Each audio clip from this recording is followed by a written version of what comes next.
un mois après la répression brutale des manifestations pacifiques des 5, 6, 26, 27 et 28 juin à Lomé, un collectif de 16 avocats africains, membres du groupe d'intervention judiciaire SOS Torture en Afrique, JIJ, a annoncé, mercredi, l'ouverture de poursuites judiciaires nationales et internationales contre les responsables présumés d'actes de torture, d'arrestations arbitraires et de traitements inhumains. Le Togo ne saurait aspirer à jouer un rôle central de médiateur sur le continent tout en fermant les yeux sur la torture perpétrée sur son territoire, ont-ils affirmé dans une déclaration ferme transmise à la presse.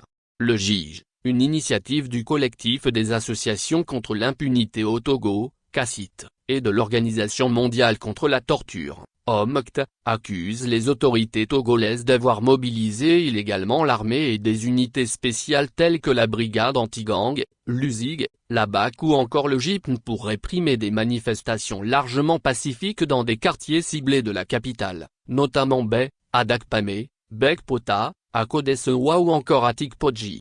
Torture documentée et arrestation arbitraire. Le JIJ affirme avoir documenté 21 cas de torture avérés, avec des violences allant des flagellations et coups graves, à des souffrances intentionnelles comme le ramassage de braises à main nue, l'isolement, la mise à nu, et l'empêchement d'aller aux toilettes. Certaines victimes ont été menacées d'exécution ou contraintes de signer des documents sous la menace, parfois pour renoncer à leur droit de manifester.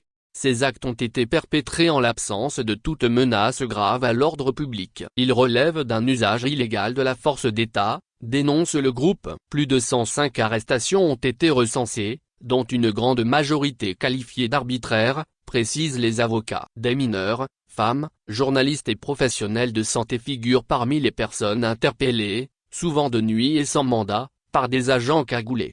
Le refus de communiquer les lieux de détention aux familles constitue, au regard de la jurisprudence du Comité contre les disparitions forcées, des disparitions forcées de courte durée, insiste le JIJ.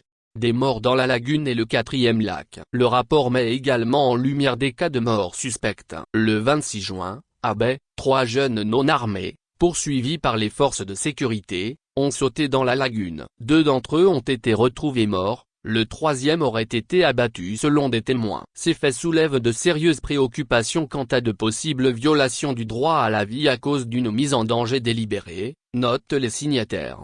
Le lendemain, les corps de 2 frères ont été repêchés dans le 4e lac, en pleine période de manifestation, renforçant les soupçons de dérive sécuritaire.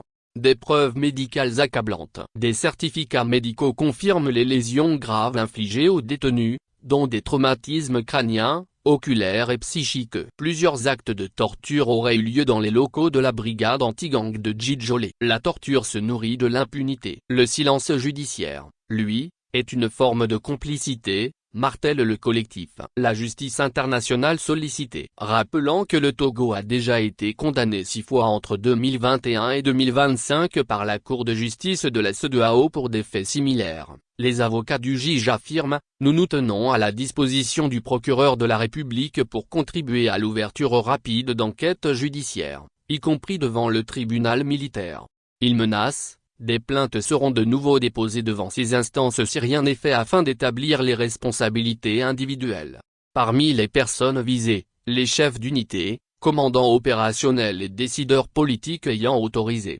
toléré ou couvert les actes de répression.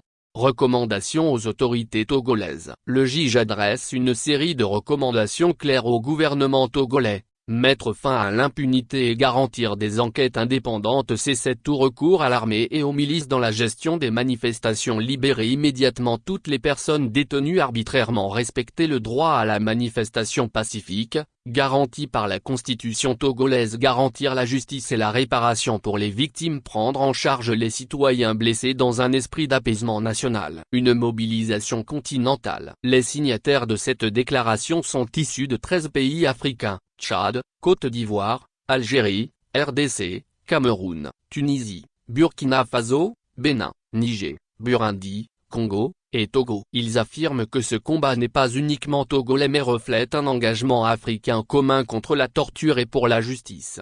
Il est temps que la justice prenne le relais là où l'impunité a trop longtemps prévalu. conclut la déclaration. Voici la liste des avocats du groupe d'intervention judiciaire SOS Torture en Afrique, JIJ. Maître Djorandi Laguerre-Dionro, bâtonnier de l'ordre des avocats du Tchad. Maître Amazoun Ferdinand, collectif des associations contre l'impunité au Togo, Cassite-Togo. Maître Amegan Claude, collectif des associations contre l'impunité au Togo, Cassite-Togo. Maître Douambia Yacouba, mouvement ivoirien des droits de l'homme, MID Côte d'Ivoire. Maître Ramoun Nessa, Ligue algérienne de défense des droits de l'homme, LA d'Algérie. Christian Loubassou, Action des chrétiens pour l'abolition de la torture, AK Congo, République du Congo. Maître Nkongo Félix, Santé for Human Rights en démocratie in Africa, CRDA Cameroun. Maître Vamboloa Henri, Alliance pour l'universalité des droits fondamentaux, Haute-RDC. Maître Annie Mazango,